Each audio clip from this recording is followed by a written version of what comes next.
ang mga kwento ng pag-ibig, kwento ng buhay at kwento ng pag-asa dito sa Barangay Love Stories. Love Stories.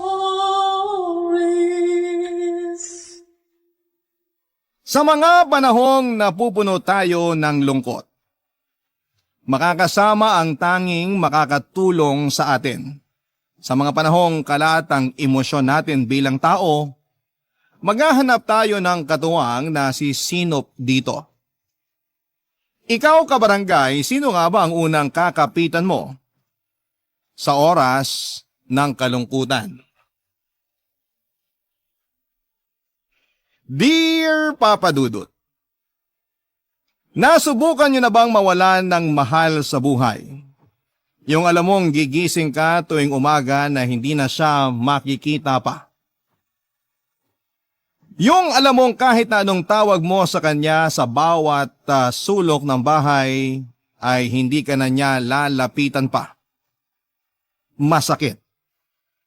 Walang kasing sakit ang malamang isang araw ay hindi mo na mababawi pabalik ang mahal sa buhay na pinahiram sa iyo ng Panginoon.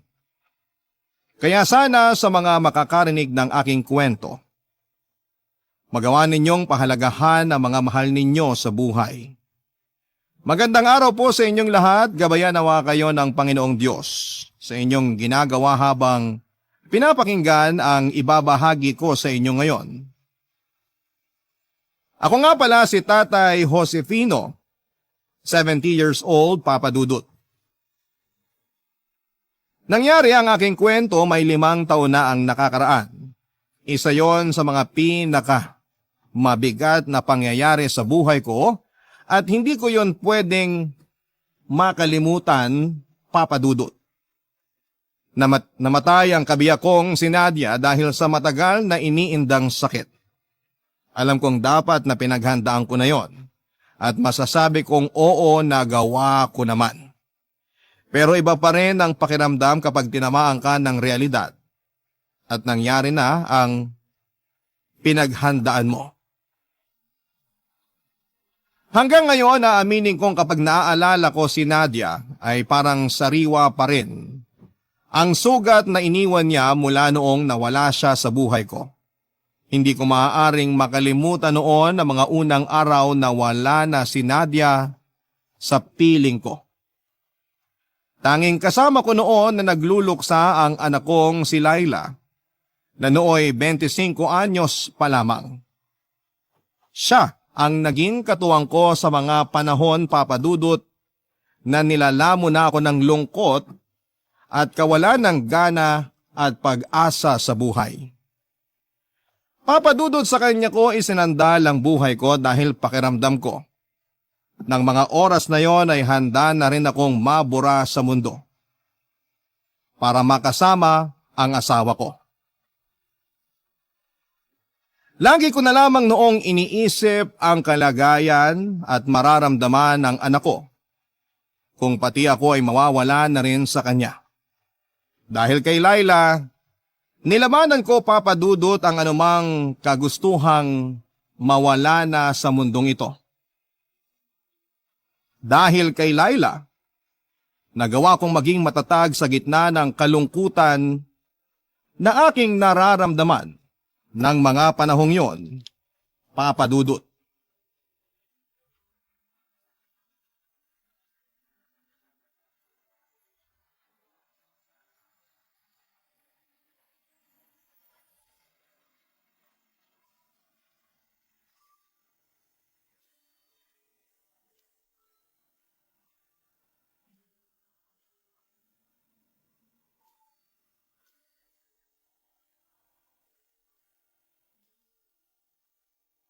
Tay? Oh, Laila, bakit? May kailangan ka ba? Nakatulala na naman po kayo. Hindi ka na nasanay sa akin. Ganito naman ako lagi. Ilang beses ko na kayong tinawag pero parang di nyo ako narinig. Alam mo naman kapag nagkakaedad na, humihina na ang pandinig. Ay, hindi naman kasi pandinig nyo yung problema eh. Lagi lang talaga kayong wala sa sarili. Hindi naman. Pagod lang siguro ako. Mahina na ang mga buto ko. Mahina na rin ang diwa ko. Kaya ganun. Buong araw lang kayong nakakulong dito sa kwarto nyo ni nanay. Ayaw nyong lumabas. Delikado nang lumabas para sa mga matatandang katulad ko. Kahit man lang sana sa garden natin kayo pumunta. Magpahangin man lang. Saka na. Alam niyo po bang mataas na yung mga damo dun sa garden? Napabayaan na rin yung mga halaman ni nanay. Patay na karamihan. Ganun siguro talaga. Lahat naman namamatay. Tay naman. Kapag nakabawi ako ng lakas, hayaan mo't aayusin ko lahat doon. Sa ngayon, ayos lang ako nakakulong dito sa kwarto. Napakainit dito sa kwarto nyo. Ayaw niyo man lang buksan yung mga bintana. Baka naman ma-stroke na kayo niyan sa ginagawa nyo. Hayaan mo na. Sa ganitong ayos ng kwarto ko, huling nakasama ng buhay ang nanay mo. Gusto ko lang namnamin yung mga alaala niya rito bago siya nawala. Ayokong may baguhin. Kahit buksan man lang ang mga bintana, ayoko. Halos 4 na buwan na pong wala si nanay. Akala mo ba hindi ko alam yun? Akala mo ba hindi ko binibilang ang bawat araw hanggang sa bawat segundo na wala siya? Bilang ko lahat. Sa tingin niyo po ba magiging masaya si nanay kapag nakikita niya kayong nakahawak pa rin sa mga alaala niya ng ganyan? Maiintindihan ako ng nanay mo. Kung nagkapalit kami ng sitwasyon, alam kong ganito rin ang gagawin niya. Hindi kasi makakatulong sa inyo yung ginagawa niyo ngayon, Tay. Naiintindihan ko na mabigat pa rin talaga yung pagkawala ni nanay para sa inyo. Hirap din akong masanay na wala na siya. Pero Tay, wala na siya eh. Wala na si nanay. Kailangan na nating masanay na di na natin siya kasama. Ikaw na lang ang gumawa nun. Tutal, malapit na rin naman akong mawala sa mundo. Di ko na kailangang masanay pa sa pagkawala niya. Titiisin ko na lang ang paghihintay ngayon. Darating din ang araw na magkakasama na ulit kami ni Nadia. Paano naman ako, Tay? Paano ako kapag nawala ka? Paano ko sasanayin ang sarili ko na parehong magulang kong nawala sa akin? Ganun na rin ba ang dapat kong gawin? Gayahin ko na lang din ba kayo? Hihintayin ko na lang yung araw na magkakasama na tayong 3 kung saan? Laila, makinig ka. Hindi, Tay! Kayo ang makinig sa akin! Kung kayo handa nang makita si nanay sa langit, ako hindi pa! Hindi pa ako handang mawalan ng tatay! Huwag naman kayo magmadaling mawala! Si nanay lang naman ang nawala, andito pa ako! Buhay pa ako! Bakit di niyo magawang lumaban para sa akin? Ako yung buhay, Tay! Ako yung may kailangan sa inyo! Naiintindihan niyo ba? Papadudot na hiya ako sa mga narinig kong sinabi ni Laila. Totoo naman ang hinaing niya at ako ang nasaktan dahil sa mga sinabi niya. Napabayaan ko na ang aking sarili dahil iyon lang ang nakikita kong paraan para mapaaga ang pagkawala ko sa mundo. Masyado kong sabik na makasama na sa kabilang buhay ang asawa ko na hindi ko man lang naisip na meron pa akong anak na umaasang magiging maayos ako. Hindi ko man lang naisip na kailangan pa ako ng anak ko. Napaiyak na lamang si Laila dahil naghahalo-halo na marahil ang lungkot at galit na nararamdaman niya ng mga panahon na yon. Lungkot dahil sa pagkawala ng nanay niya at galit para sa akin dahil ayoko nang lumaban pa. May karapatan siyang magalit sa akin at gusto kong ihingi yon ng tawad sa kanya noon. Pero agad na rin siyang lumabas ng kwarto para iwan ako. Hindi na rin ako nakagalaw pa at nanatili na lamang nakaupo sa silya habang nakaharap sa kama naming mag-asawa. Muli kong binalikan ang mga araw na lagi ko na lamang binabantayan si Nadia, lalo na noong mga panahong pabagsak na ang kanyang katawan. Napakalakas ng buntong hininga ko habang itinigil ang pagbabalik sa nakaraan. Noong nabubuhay pa si Nadia, wala kaming ibang ginawa kundi ang sariwain ng nakaraan. Mula noong nawala siya, isang malaking parusa ang pagsariwa sa mga ala-alang yon. Kaya naman tinigil ko na muna yon dahil ayaw ko nang mapaso pa. Tama naman ang anak kong si Laila. Hindi na ako dapat mamuhay pa sa nakaraan. Dapat na ako magpatuloy sa buhay ko at yon ang sinimulan ko.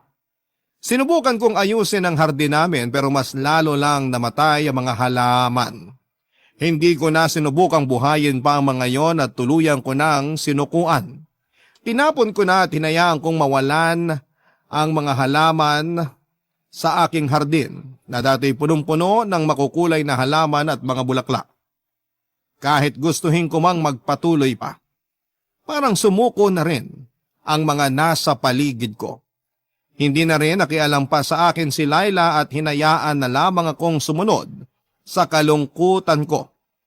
Naawa ako sa sarili ko pero hindi ko naman alam kung anong klaseng tulong ang kailangan ko, Papa Dudut.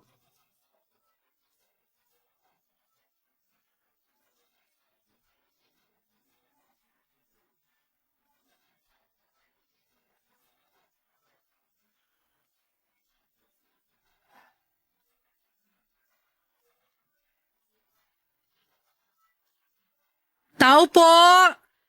May tao po ba rito? Tao po! Sino ba yan? Pabukas naman po ng gate nyo. Bakit kita pagbubuksan? Di naman kita kilala. Kayo po ba si Lolo Josefino? Kung makatawag ka ng lolo sa akin, ilang taon ka na ba? 40 po. Konti lang naman pala ang agwat natin. Kuya Josefino na lang ang itawag mo sa akin. Kayo po ang asawa ni Ate Nadia? Sino ka ba kasi? Sol nga po pala. Ako yung paboritong parlorista ng asawa nyo. Ako po yung madalas na nagkukulot sa kanya bago magpasko. Anong kailangan mo? Ibabalik ko lang po sana tong shawl niya na naiwan sa parlor. Isabit mo na lang dyan sa gate. Kukunin ko mamaya. Ayaw nyo man lang ba akong papasukin? Hindi nga kita kilala.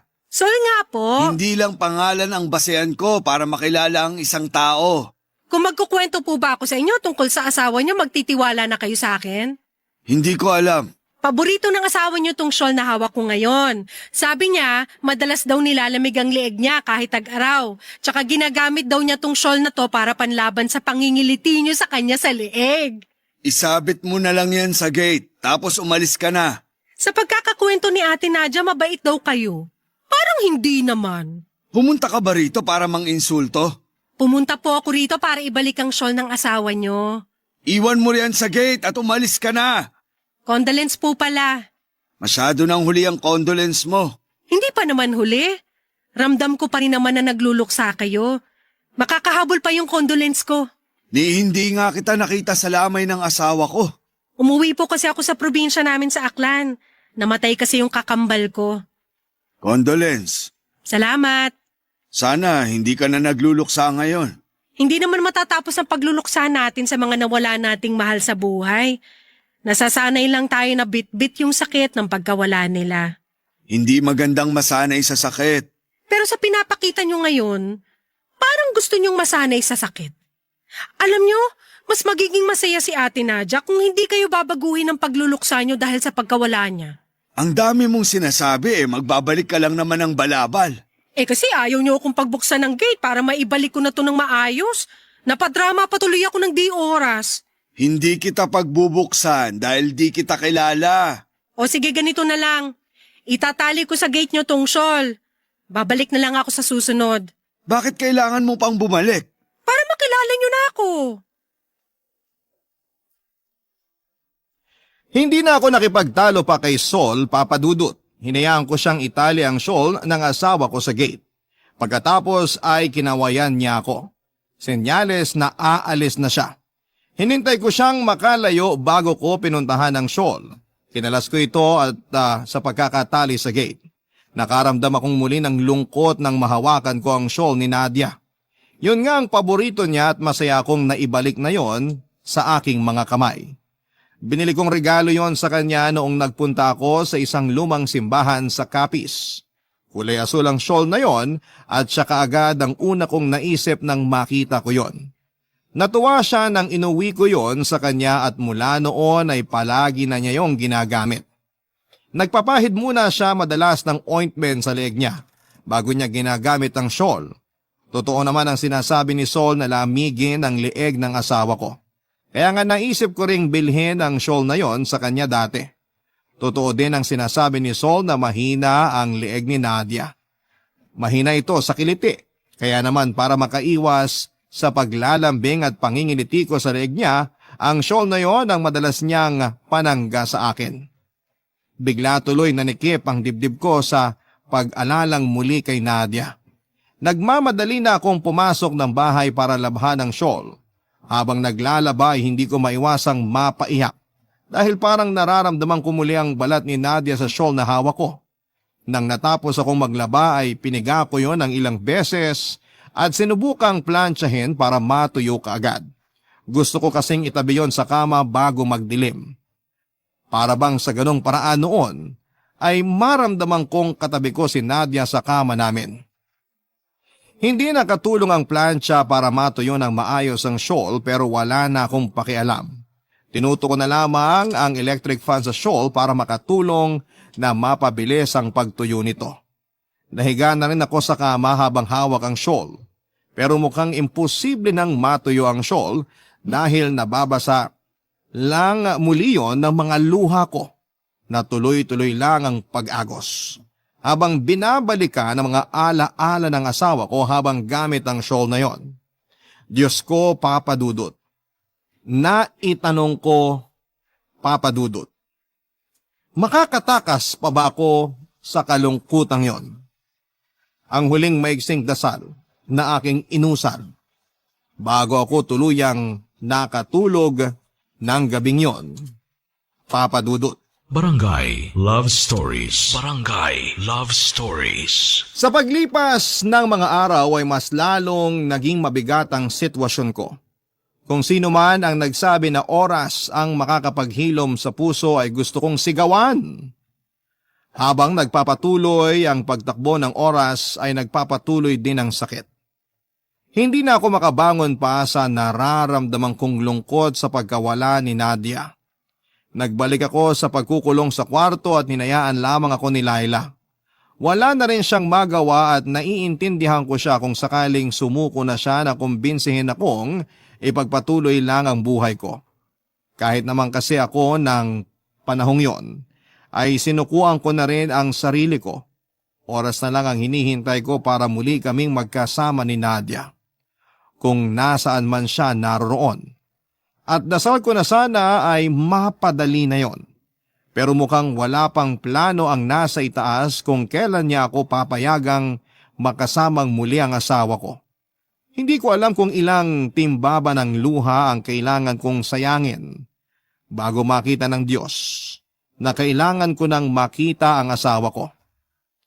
Walang gabi na hindi ko pinanalangin na sana'y mangyari na ang pagkakataon na muli ko nang mahahawakan si Nadia at makwento sa kanya ang hirap ng pinagdadaanan ko mula noong nawala siya sa piling ko. Papa Dudut, naiinip na ako at minsan ay gusto kong ako na lamang ang gumawa ng paraan para matapos na ang paghihirap ko. Gusto kong ako na lang mismo ang mag-decide kung hanggang saan na lamang ang buhay ko. Minsan ay sinubukan kong wakasan na ang buhay ko. Nagkulong ako sa kwarto at sinakto ko na umalis si Laila. Hinanda ko na ang sarili ko at humingi ako ng tawad sa Diyos sa desisyon ko. Handa na ako noon na mawala sa mundo hanggang sa nakarinig ako ng katok. Hindi ko na sana yon papansinin pa pero naistorbo na ako at nawala na ang focus ko sa ginawa ko. Lumabas ako ng kwarto at nagtungo sa pintuan para buksan yon at tumambad sa akin si Sol, ang makulit na parlolista ng asawa ko. Mas lalo akong nakaramdam ng galit dahil inestorbo na naman niya ako, lalo na sa mga oras kung kailan kailangan kong mapag-isa para maisagawa ko na ang plano kong mamaalam sa mundo.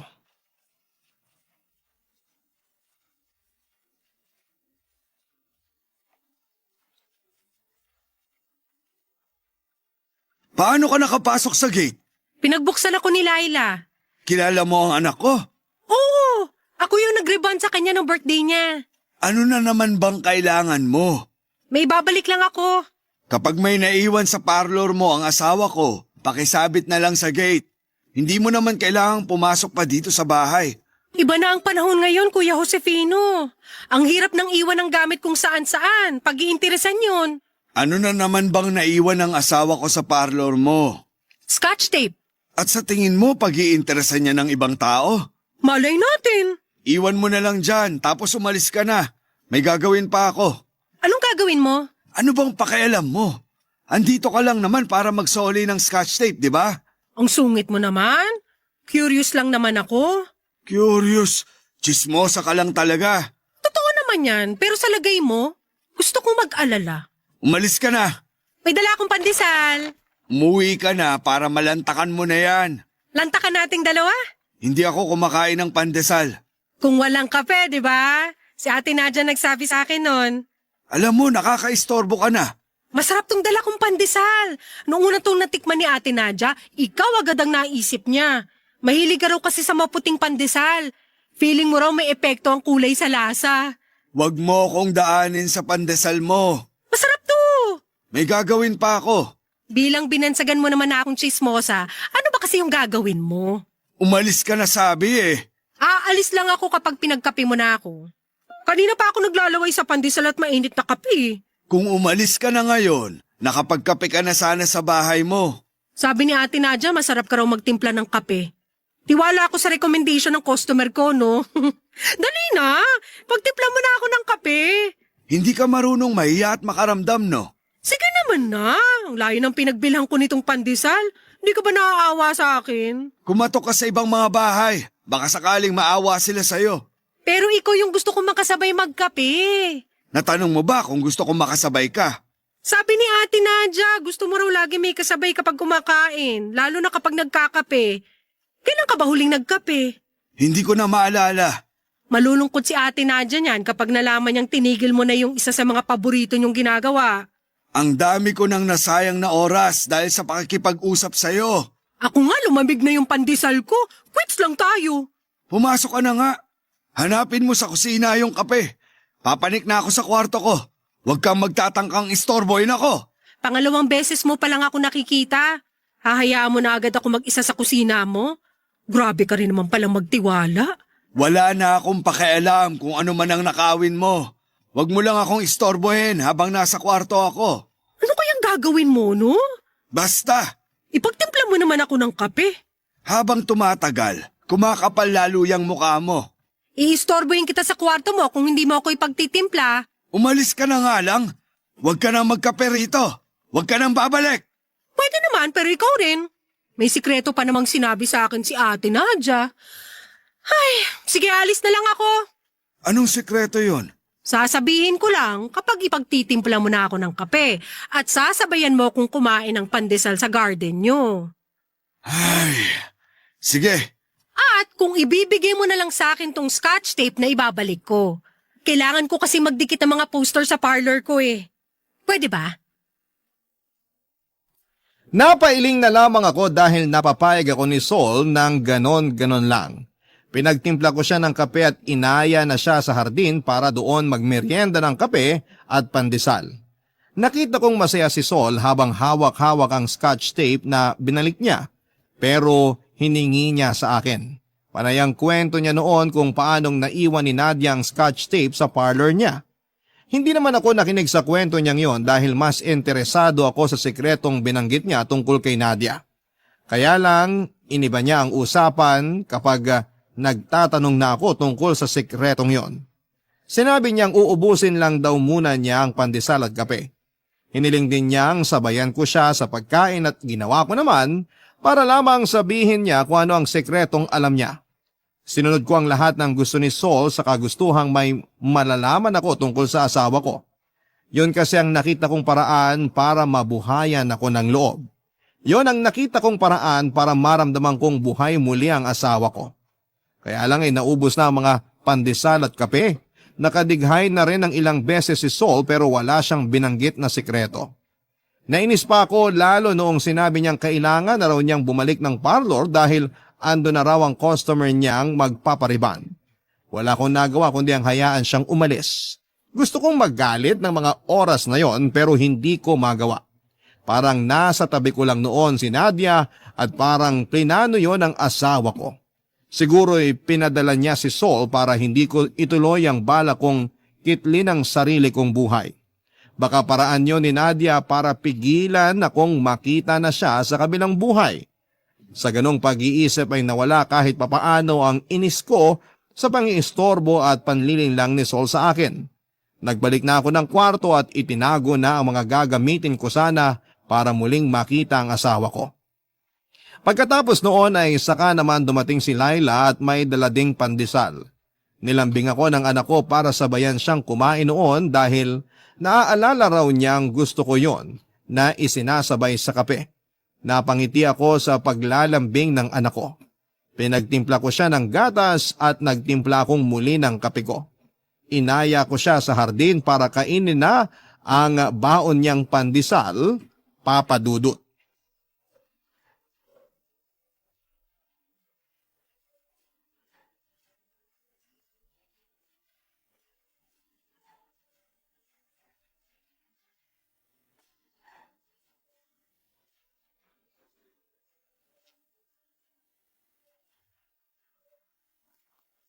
Kuya Josefino, alam ko nandiyan ka.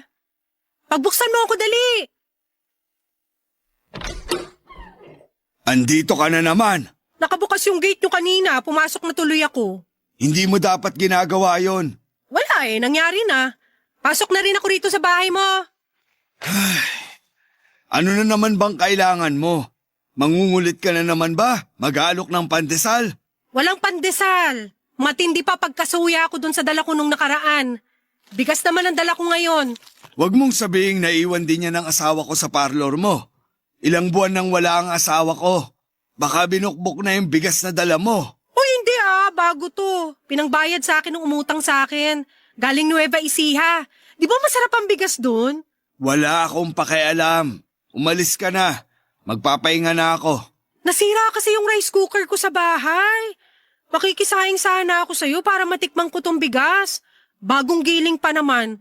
Manamis-namis siguro to. Kahit kasing tamis pa yan ng asukal, wala akong pakialam. Ang sungit mo naman?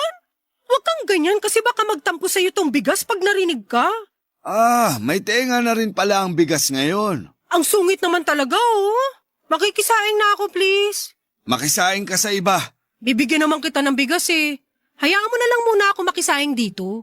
Parang wala kang naririnig sa mga sinasabi ko ha. Hindi nga pwede. Saglit lang naman. Sa iba ka na makisaing, pwede ba? Gusto ko na talagang magpahinga. Pwede ka naman magpahinga habang nagsasaing ako.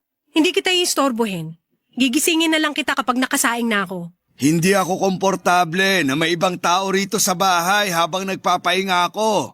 Nung nakaraan nga gusto mong iwan lang ako sa kusina nyo tapos ngayon... Nagbago na isip ko. Wala akong tiwala sa'yo. Ouch naman! Anong akala mo sa akin magnanakaw ng rice cooker? Hiramin mo na lang yung rice cooker. Ibalik mo pagkatapos. Huwag ka nang magtagal dito sa bahay.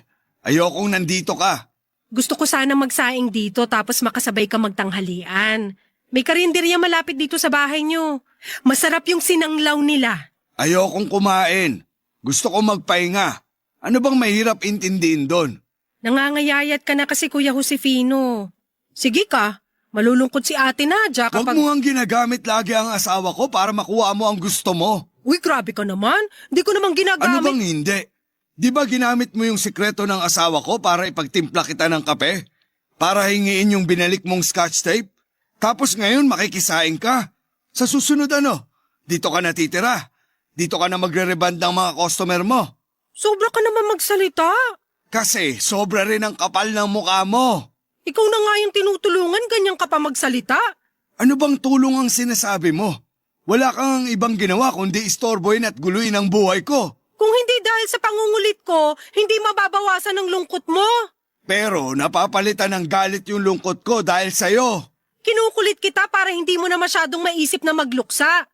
Nakiusap sa akin ng anak mo na dalawin ka. Kasi nga lagi ka na lang malungkot at walang ginagawa. Nag-aalala ang anak mo sa'yo. At sigurado ko nag-aalala rin sa'yo ang asawa mo. Wala kang pakialam kung ano man ang gusto kong gawin sa buhay ko. Pero sana, magkaroon ka ng pakialam sa mga taong nakapaligid sa'yo. Sa mga taong nag-aalala para sa buhay mo.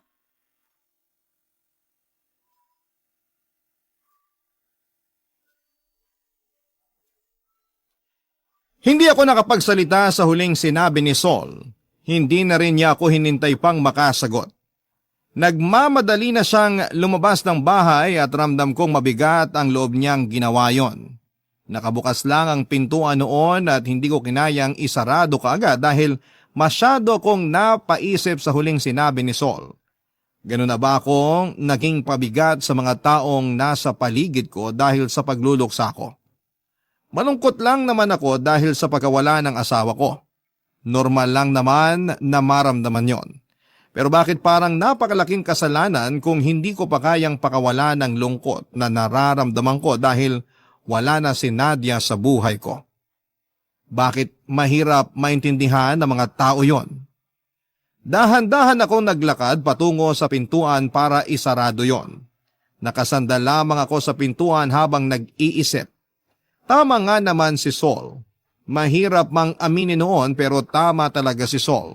Naging pabigat na ang nararamdaman ko sa mga tao sa paligid ko. Naisip ko bigla ang anak kong si Laila.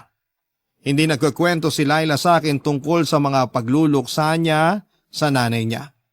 Binalikan ko ang mga araw na nakatingin ako sa mga mata niya.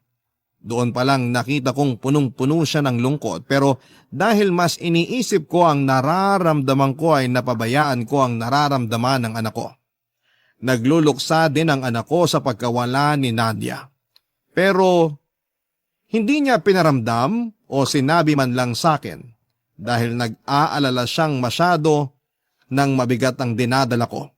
Hindi ko man lang naisip na tulungan siya o magtulungan kaming dalawa. Masyado kong naging makasarili sa lungkot ko at hinayaan ko siyang pagdaanan ang kalungkutan niya. Naiyak na lamang ako at inihingi ng tawad sa asawa ko ang pagiging pabigat ko sa anak ko. Mula noon ay pinangako ko sa sarili ko na susubukan ko ng magpatuloy sa buhay ko para gumaan na rin ang bitbit ng mga tao sa paligid ko na wala namang ibang ginawa kung hindi ang mag-alala sa estado ko. Papadudot, yun na ang simula ng pagbangon ko. Mula sa pakiramdam ng pagluluksa ko, kailangan ko nang baguhin ang pag-iisip ko ng panahong yon. Barangay Love Stories. Barangay Love Stories. Hindi na muling nagpakita pa si Sol matapos ng naging argumento naming dalawa. Nakahinga naman ako ng maayos dahil bumalik muli ako sa dating routine ko, ang maging mag-isa habang nakakulong sa kwarto naming mag-asawa. Wala akong ibang ginawa kundi ang gumising sa umaga, tumulala sa kisame at bumangon sa kama at pagkabangon sa kama ay mauupo akong saglit sa silyang nakaharap sa kama. Tulala akong muli at saka ko pupuntahan ang aparador ng mga damit ni Nadia. Bubuksan ko ang aparador at mamimili ako roon ng naiisip kong isusuot ni Nadia kung sakaling buhay pa siya. Natutuwa akong inaamoy ang mga yon na pinaghalong amoy ng aparador, sabon at kalumaan. Pagkatapos noon ay muli akong makakaramdam ng pangungulila sa kanya. Isasarado ko ang aparador at saka ako magpapasyang lumabas ng kwarto para magtimpla ng kape at tumambay sa pasira at lantang hardin namin. Yun na ang routine ko dati pa pero ng panahon na yon. Napaunawa sa akin ni Sol ang kawalan ng pakiko sa mga nararamdaman ng iba ay doon ko biglang naramdamang ihinto na ang mga nakasanayan kong yon. Isang araw, Miyerkules yon, Papadudot, ay naligo ako at nagsuot ng polong pangalis. Matagal na rin mula nung huli akong nagsuot ng damit na pangalis. Doon ko na lang din nasuot ang sapatos kong balat at hindi na ako komportabling isuot pa yun, pero kailangan kong sanayin kung gusto kong makabalik sa dating ako. Noong nakagayak na ako ay hinarap ko ang salamin at pinagmasdan ang sarili ko. Hindi na talaga ako sanay na makita ang sarili kong nakaayos. Madalas ay nakasuot lamang ako ng puti o kulay abong sando at shorts. Nang mga panahon na yon ay nagawa ko pang magsuklay ng buhok at plinano ko na ring magpagupit dahil halos hindi ko na makilala ang sarili ko sa buhok kong kulang na sa aruga. Nang makontento na ako sa itsura ko ay saka ako nagtungo sa kusina para kunin ang rice cooker at isang nakabalot na bagong biling bigas. Napangiti ako habang papalabas ng bahay, nag-aabang ako ng tricycle at nagpahatid na sa parlor ni Sol. Kabado man at hindi sigurado pero alam kong kailangan ko na siyang harapin at kausapin. At nung nakababa na ako ng tricycle ay bumungad na kaagad sa akin ang bintana kung saan ay tanaw ko si Sol na nakaupo at nag-aabang ng customer. Siya lang ang tanging nasa loob ng parlor kaya mas lumakas ang loob kong puntahan siya, Papa Dudut.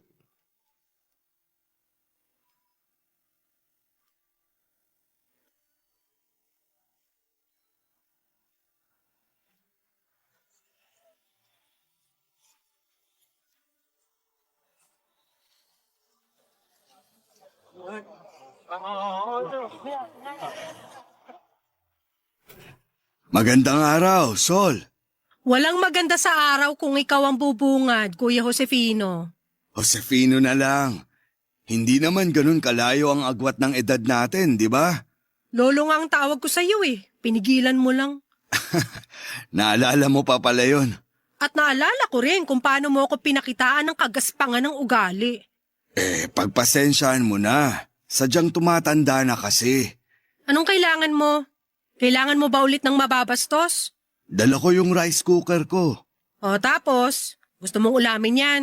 Ang sungit mo naman. Ganito mo rin naman ako pinakitunguhan ng mga nakaraan, di ba? May dala rin akong bigas. Binida sa akin ang pinagbilan ko na galing daw to sa Nueva Ecija. Di ba yung bigas na dala mo noon galing ding Nueva Ecija? O tapos? Naisip ko lang na baka gusto mong makipagpaligsahan kung kaninong bigas ang mas masarap. Marunong ka rin palang tumawa, no?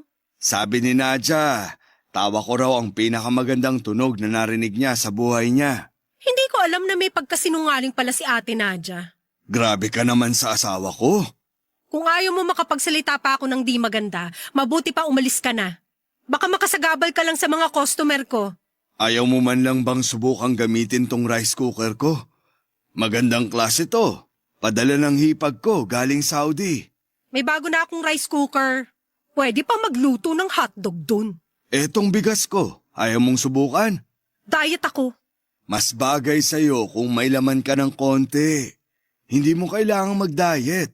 Ano bang problema mo? Nung isang araw lang ayaw mong nakikita pagmumukha ko. Tapos ngayon halos idikit mo na sa mukha ko yung rice cooker mo. Naisip ko lang kasi na masyado akong naging magaspang sa'yo dati. Gusto mo lang namang makatulong sa pinagdadaanan ko. Sana dati mo pa naisip yan. Kaya nga humihingi na ako ng tawad sa'yo. At sana pagbigyan mo na akong ipagmalaki sa'yo itong rice cooker at bigas ko. Iwan mo na lang dyan. Kapag nagutom ako, magluluto ako. Salamat. Hindi pa rin kasi ako kumakain. Pwede kumain ka sa bahay mo. Parlor to. Wala ka makakain dito maliban na lang kung gusto mo ng pangkulot o gunting. May karinderya sa tapat nitong parlor mo.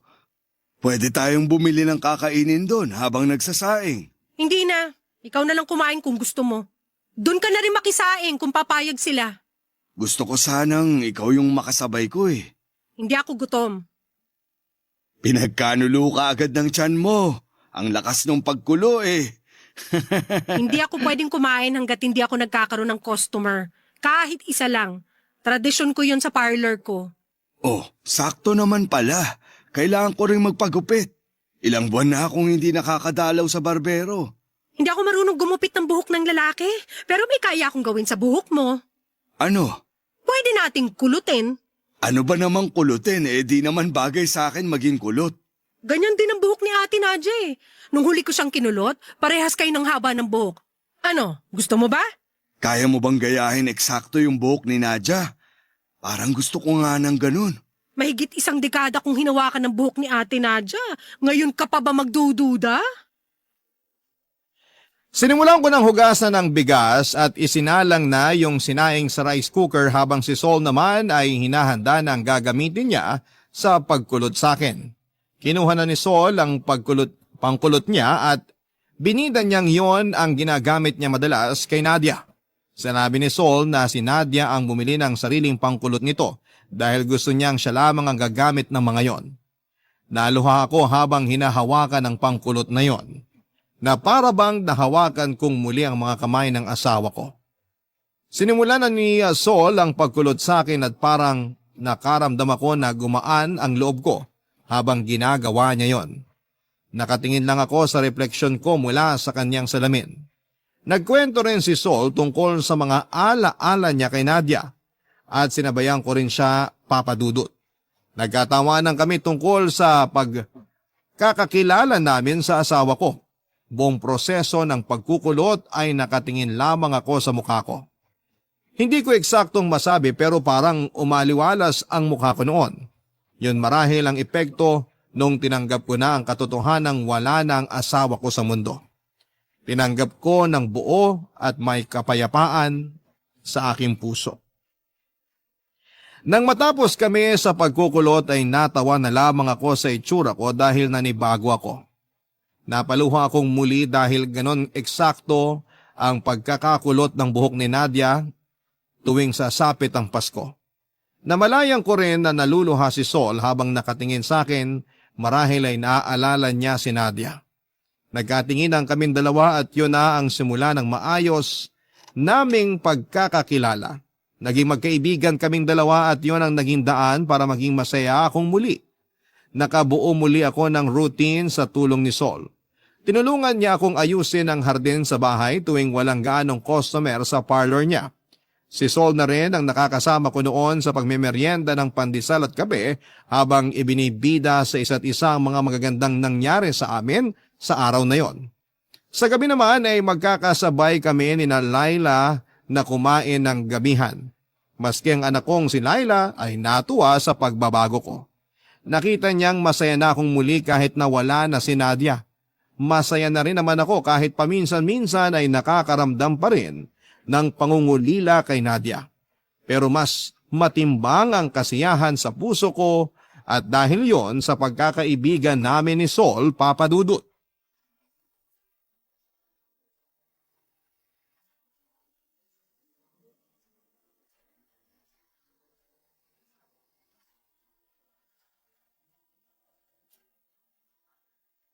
Nawawala na ang kulot ng buhok mo, Josefino.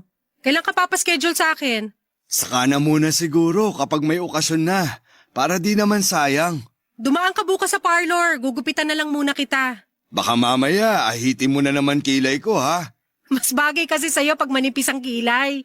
Hindi ka mukhang suplado. Sige, dadaan ako bukas.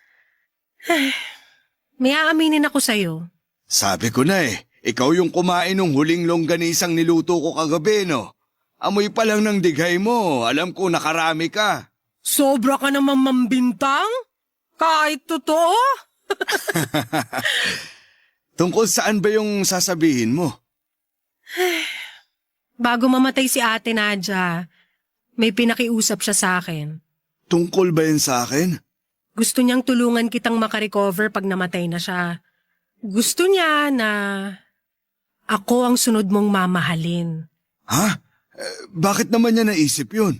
Ayaw niya makita maging malungkot ka kasi nga mag-isa ka. Kaya siguro niya naisip yun. Si Nadia talaga. Siya pa ang nagdesisyon kung sinong dapat kong mahalin. Umuo na lang ako, lalo na nung pinaliwanag niya sa akin yung kalagayan niya. May kinalaman ba sa plano niyong yan yung shawl, scotch tape, pandesal at rice cooker? Oo, sinadya niyang iwan sa akin yung shawl para may dahilan ako sa'yo pag pinuntahan kita. Kaya lang di naman umepekto. Kaya bumalik ako dala yung scotch tape. Ang daming gamit, bakit scotch tape pa yung iniwan niya sa'yo para ibigay sa akin? Shawl lang talaga yung iniwan niya sa akin. Yung scotch tape akin yun. Wala na kasi ako maisip na dalhin nun. Yun agad yung nakita ko sa mesa. Kaya yun na lang ang dinala ko. Pati bigas? Sira talaga ang rice cooker ko nun. Seryoso ako na makikisaing. Pakiramdam ko, napapailing na si Nadia ngayon habang binubuking mo siya sa mga plano niyo. Hindi ko rin naman matiis na hindi aminin lahat ng mga yun. Ayoko naman magsinungaling kasi napalapit na ako sa'yo. Kahit naman di mo yan aminin ngayon, tapos aksidenteng malaman ko rin balang araw, wala naman sa puso ko ang magalit. Ganyan na ba ako kahalaga sa'yo? Malaking parte ka sa paggaling ng puso ko. Tama si Nadia ng nilapitan. Salamat naman kung ganun. May aaminin din ako sa'yo tungkol dun sa scotch tape. Ano yun? Nung araw na pumunta ka sa bahay para iabot yung scotch tape, balak ko nang sumunod nun kay Nadia. Ha? Kung hindi mo ako kinulit na ipagtimpla ka ng kape, baka di mo na ako kaharap ngayon. Baka wala ka na rin kinukulot ngayon. Dapat nga hindi pa ako pupunta nun sa'yo kasi wala akong maisip na dahilan. Pero parang may nag-udyok sa akin na puntahan ka na. Baka si Nadia na yun. Si Ate Nadia na nga siguro. Sol, salamat ha. Wala yun. Baka kasi tama si Nadia. Anong ibig mong sabihin? Pwede ka bang halikan? Ha? Sige. Matapos ang naging halik na yon ay napatahimik kaming dalawa. Nagkatinginan at sabay na nagtawanan. Natawa na lamang kaming pareho dahil sinubukan naming gawin ang isang bagay na hindi naman dapat. Napangiti kami sa huli dahil hindi naman kami nagkailangan matapos ang halik na yon. Siguro'y kinailangan lang din naming matignan kung tama nga ang asawa kong si Nadia kung pwede kami sa isa't isa. Pero mukhang sa unang pagkakataon, nagkamali doon ang asawa ko. Talagang kaibigan lang ang tingin namin sa isa't isa ni Sol. Mabuti na lang at naging klaro na ring pareho sa aming dalawa. Nagpatuloy ang aming pagkakaibigan na parang walang pagbabago dahil sa naging halikang naganap sa aming dalawa. Mas tumibay pa nga ang pagkakaibigan naming dalawa, wala na kaming agam-agam kung saan nga ba kami patungo. Alam namin ang direksyon na pwedeng tahakin ng relasyon namin ay hanggang pagkakaibigan lamang. Sa paglipas nga ng mga taon ay tuluyan na akong naging matatag sa pagkawala ng asawa ko. At hindi ko man inaasahan pero muli akong umibig. At muli kong naranasang maging masaya sa piling ni Angie. Nakilala ko siya noong minsang dumalaw ako sa parlor ni Sol, regular customer na pala ni Sol si Angie. 5 taon lang ang agwat namin sa edad. Unang tingin ko pa lamang sa kanya, alam kong siya na. Siya na ang babaeng muling magpapasaya sa puso kong matagal nang nagtatago sa lahat. Pinakilala siya sa akin ni Sol at naging tulay nga rin si Sol para magkaigihan kaming dalawa ni Angie. Hindi man nagkaroon ng katuparan ang kagustuhan ng asawa ko na mahanap ko ang bagong pag-ibig kay Sol, pero nakatulong naman si Sol para mahanap ko ang sumunod na mamahaling ko. Panalo pa rin kung tutuusin at alam ko kung nasaan man ang asawa ko sa ngayon, masaya siya dahil hindi na ako mag-iisa. Maraming salamat Papa Dudut sa pagbibigay ng pagkakataon sa akin para maiparamdam ko ang minsang lungkot na pinagdaanan ko. Mas gusto kong lalong magpasalamat dahil pinakinggan at nakisaya kayo sa mga panahong nakabawi na ako sa lungkot. Isang malaking karangalan ang mapasali sa inyong number 1 na programa, ang Barangay Love Story sa Barangay LS. Maraming salamat po. Ang inyong forever kapuso at kabarangay, Josefino. Nagustuhan ng iyong napakinggan? Ituloy yan via live stream sa www.gmanetwork.com/radio. Barangay LS 97.1 Forever